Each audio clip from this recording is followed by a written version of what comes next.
रशिका अपने कमरे में कुर्सी पर बैठी किताब पढ़ रही है। तभी उसकी छोटी बहन रहीमा ने उसके कंधे पर हाथ रखते हुए उससे पूछा, क्या बात है अप्पी? मैं कुछ दिनों से देख रही हूँ आप गुमसुम सी रहती हो, क्या परेशानी है आपको? रशिका ने पीछे मुड़कर देखा। नहीं, कुछ भी तो नहीं, मैं तो बिल्कुल ठीक हूँ।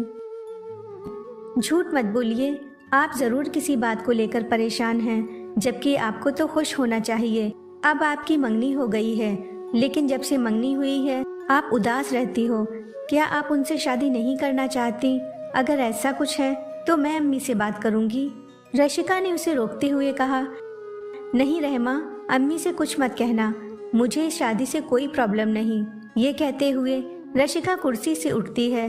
तभी उसकी किताब से एक फोटो निकलकर नीचे फर्श पर गिर जाती है।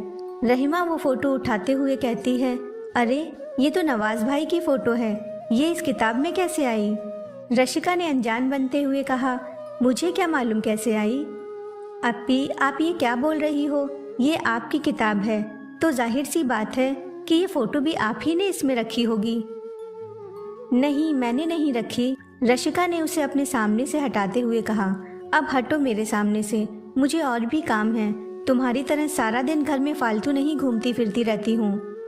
रहीमा ने उसका हाथ पकड़कर उसे रोकते हुए कहा, बात को ना बदलो अप्पी, अगर नहीं बताना तो ना बताइए, लेकिन मुझे मालूम है आप मुझसे छुपा रही हैं। मेरा हाथ छोड़ो रहीमा, तुम्हारी फिजूल की बातों के लिए मेरे पास टाइम नहीं। ये कहकर रशिका रहीमा से अपना हाथ छुड़ाकर कमरे से बाहर चली आती है।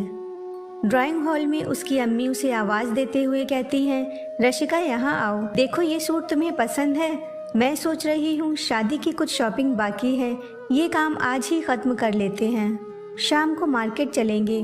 तुम काम से जरा जल्दी फारिग होकर तैयार हो जाना। नहीं अम्मी, मेरे पास बहुत काम है, आप रहीमा को अपने साथ ले जाइए। ये क्या कह रही हो? तुम्हारी शादी की शॉपिंग करनी है और तुम ही नहीं जाओगी? अम्मी, मेरी और रहीमा की पसंद काफी मिलती है, वो मेरे लिए सामान पसंद कर लेगी। ये कहकर रशिका किचन में चली जाती है।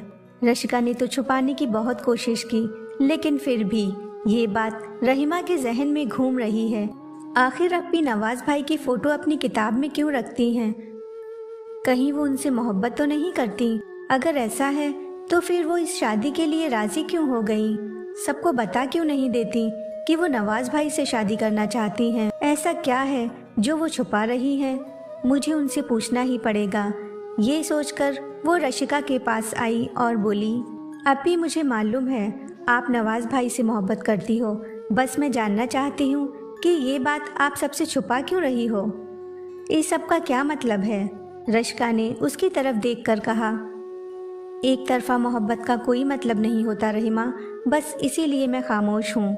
उसकी बात सुनकर रहीमा ने उसकी तरफ हैरत से देखते हुए कहा, क्या कहा आपने? एक तरफा मोहब्बत? इसका मतलब सिर्फ आप नवाज भाई से मोहब्बत करती हो, वो नहीं करते?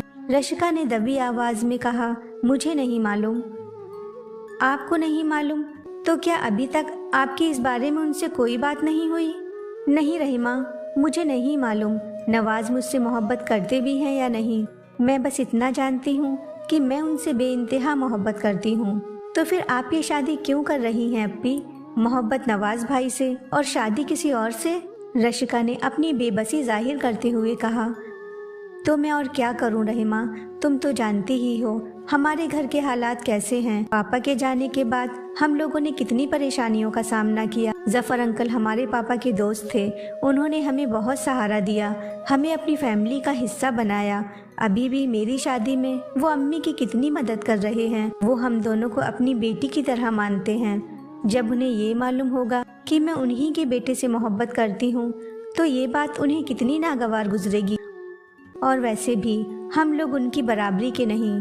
गलती मेरी ही है जो अपने दिल को काबू में न रख सकी और नवाज को दिल दे बैठी, जबकि मुझे तो ये भी नहीं मालूम कि उसके दिल में मेरे लिए जज्बात हैं भी या नहीं। उससे बात करना, उसके साथ वक्त गुजारना मुझे अच्छा लगता था। मैं कब उसके इतना करीब आ गई मुझे पता ही नहीं चला। लेकिन अप्पी, आप अपने जज्बातों को दिल में दबाकर क्यों रखे रही? आपको एक बार तो नवाज भाई के सामने अपनी मोहब्बत का इजहार करना चाहिए था।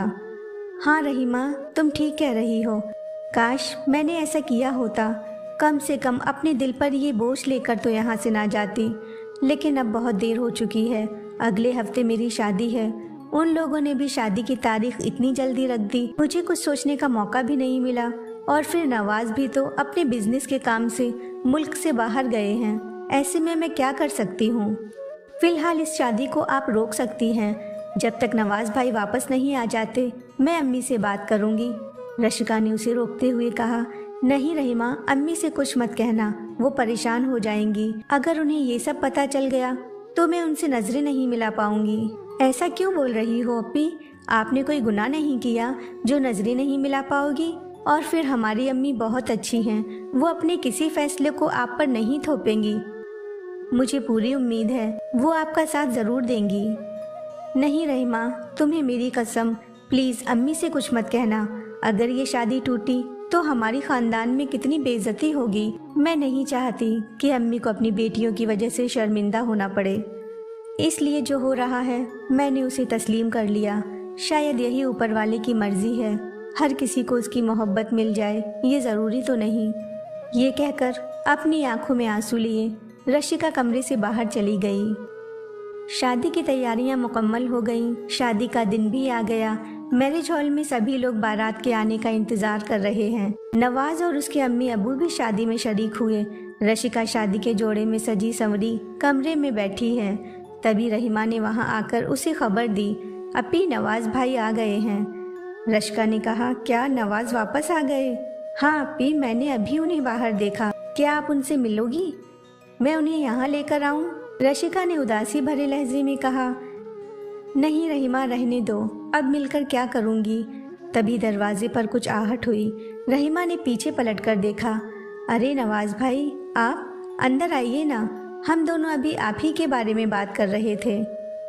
नवाज ने अंदर आते हुए कहा, मुझे मालूम था यहाँ मुझे याद किया जा रहा है, इसीलिए आ गया। आप अप्पी से बात कीजिए, मैं चलती हूँ। ये कहते हुए रहीमा कमरे से बाहर चली गई। नवाज रशिका के सामने बैठकर उसे निहारने लगा। रशिका ने पूछा, ऐसे क्या देख रहे हो? दुल्हन के लिबास में बहुत खूबसूरत लग रही हो। रशिका ने शर्माकर अपनी नजरें नीची कर लीं।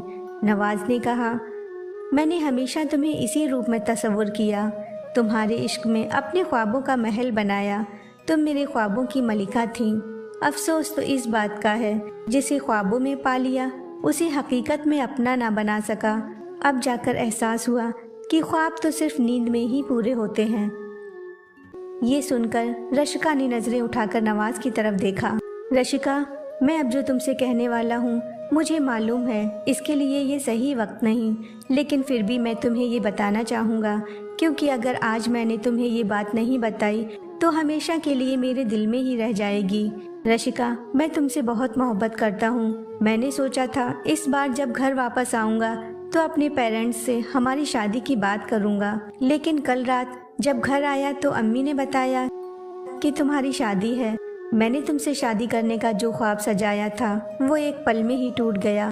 यूं अचानक से तुम्हारी शादी तय हो जाएगी, मैंने सोचा नहीं था।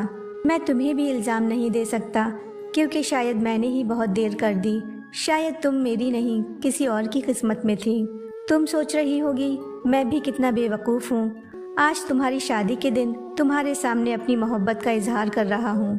नवाज की बातें सुनकर रशिका की आंखों से अश्क छलककर ज़मींदोज़ हो गए। वो बस खामोशी से उसकी तरफ देख रही है।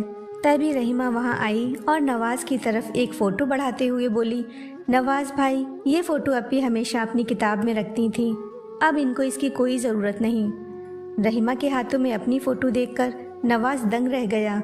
उसने सवालिया नज़रों से रशिका की तरफ देखा, लेकिन रशिका के पास उसके सवाल का कोई जवाब नहीं।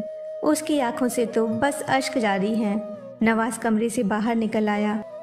उसे यकीन ही नहीं हो रहा ये सब क्या हो गया। रशिका मेरी फ़ोटो अपने पास रखती थी, वो मुझसे मोहब्बत करती है। मुझे इस बात का एहसास क्यों नहीं हुआ? मैं उसके हाले दिल से नावाकिफ़ रहा। ये सब मेरी ही गलती है। काश मैंने पहले ही उससे इजहार मोहब्बत कर दिया होता तो आज वो इस मकाम पर ना होती। कुछ वक्त के बाद बारात आ गई। दूल्हा और उसके रिश्तेदार स्टेज पर जाकर बैठ गए। काजी साहब भी निकाह पढ़ाने के लिए आ गए। तभी रशिका की अम्मी को पीछे से आवाज़ देते हुए फरीद आलम ने कहा, भाभी जी ज़रा सुनिए। उन्होंने पलट कर देखा। अरे फरीद मियाँ, आप यहाँ क्या कर रहे हैं? बारात आ चुकी है, खाने के इंतज़ामात देखिए जाके। उन्होंने धीरे से कहा, भाभी मुझे आपसे कुछ बात करनी है। हाँ बताइए, क्या बात है? यहाँ नहीं, अंदर कमरे में चलिए। लेकिन बात क्या है? आप इतने परेशान क्यों हैं? आप आइए मेरे साथ, मैं आपको सब बताता हूँ। कमरे में आने के बाद वो बोले, ये आप किससे शादी कर रही हैं रशिका बेटी की? आपने इसके बारे में अच्छे से मालूमात की है? ये रिश्ता आपको किसने बताया? वो चौंक कर बोली, क्या मतलब तुम्हारा? बिचवानी ने मुझे इनके बारे में सब कुछ बता दिया। अच्छे खासे खाते पीते घर के लोग हैं। लड़का विलायत में नौकरी करता है। तभी उनकी बात में दखल देते हुए वो बोले, और ये नहीं बताया कि इसकी 2 बीवियां भी हैं वहाँ पर? वो घबरा कर बोली, या खुदा, ये क्या कह रहे हो? तुम होश में तो हो? बिल्कुल होश में हूँ, मैं इसे अच्छी तरह जानता हूँ। मैं भी तो उसी कंपनी में जॉब करता हूँ। अच्छा हुआ कि मैं आ गया, वैसे तो मुझे छुट्टी ही नहीं मिल रही थी। अब मैं आ गया हूँ तो ये शादी नहीं होने दूंगा। रशिका मेरी भतीजी की तरह है, मैं उसके साथ कुछ गलत नहीं होने दूंगा। अरे तो मैं क्या उसकी दुश्मन हूँ? मैं भी तो उसकी माँ हूँ। क्या मैं अपने हाथों से अपनी बच्ची को कुएं में ढकेल दूंगी? लेकिन मेरी समझ में ये नहीं आ रहा, अब क्या करूं? वहाँ सब निकाह के लिए तैयार बैठे हैं, मैं कैसे उन लोगों को इनकार करूं? अगर ये शादी टूटी तो हमारी कितनी बेइज्जती होगी। दरवाजे पर आई बारात वापस लौट गई तो रशिका की दोबारा शादी कैसे होगी? लोग कितनी बातें बनाएंगे। तभी रहीमा वहाँ आ गई। क्या हुआ अम्मी, सब खैरियत तो है? आप दोनों इतना परेशान क्यों हैं? उसकी अम्मी ने कहा, बेटी अपने जफर अंकल को बुला कर लाओ, हमें इस मुसीबत से बचाने के लिए अब वही कोई हल निकालेंगे। रहीमा जल्दी से जफर अंकल को बुला कर लाई। उनके साथ नवाज और उसकी अम्मी भी आ गईं। क्या हुआ बहन, कुछ मसला हो गया है क्या? नवाज की अम्मी ने उनसे पूछा। रशिका की अम्मी ने पूरी बात उन लोगों को तफसील से बता दी। नवाज के अब्बू ने कहा, बारात तो अब वापस ही जाएगी, इन झूठे लोगों के साथ हम रिश्ता नहीं जोड़ेंगे। लेकिन अब क्या होगा जफर भाई, मेरी तो कुछ समझ में नहीं आ रहा। अब मैं क्या करूं? आप तो जानते ही हैं, बिन बाप की बच्चियां हैं। एक बार शादी टूटी तो हमारी कितनी बदनामी होगी, लोग कितनी बातें बनाएंगे। सोचा था किसी तरह दोनों बेटियों को घर से रुखसत करके अपना फर्ज अदा कर दूंगी, लेकिन मेरी बदनसीबी तो मेरा पीछा ही नहीं छोड़ती। आप परेशान ना हो, रशिका की शादी आज ही होगी। मैं अपने बेटे नवाज के साथ उसका निकाह करवाऊंगा। उन्होंने नवाज की तरफ देखते हुए कहा, इस रिश्ते से तुम्हें कोई एतराज तो नहीं? ये सुनकर नवाज को अपने ख्वाबों का टूटा हुआ महल फिर से बनता हुआ नजर आने लगा। वो बड़े जोश में बोला, नहीं अब्बू, मुझे क्या एतराज होगा? आप जो भी फैसला लेंगे वो मुझे मंजूर होगा। नवाज की अम्मी ने उसके सिर पर हाथ फेरते हुए कहा, मौके की नज़ाकत को देखते हुए हमें ये फैसला लेना पड़ा बेटा, लेकिन तुमने अपनी रजामंदी देकर हमारा सिर फक्र से ऊंचा कर दिया। रहीमा ने रशिका के पास आकर जब ये खबर उसको सुनाई तो उसने खुशी से रहीमा को अपने गले से लगा लिया और बोली, जब दिल में सच्चाई हो तो दुआ मांगने के लिए लफ्ज़ों की ज़रूरत नहीं पड़ती। सच्चे दिल से निकली हुई दुआओं में इतना असर होता है, वो खुद ब खुद कबूल हो जाती हैं। हेलो फ्रेंड्स, आपको मेरी कहानी कैसी लगी कमेंट करके ज़रूर बताइएगा। अगर आप लोगों को ये कहानी पसंद आई हो तो प्लीज़ लाइक, शेयर और सब्सक्राइब करना ना भूलें।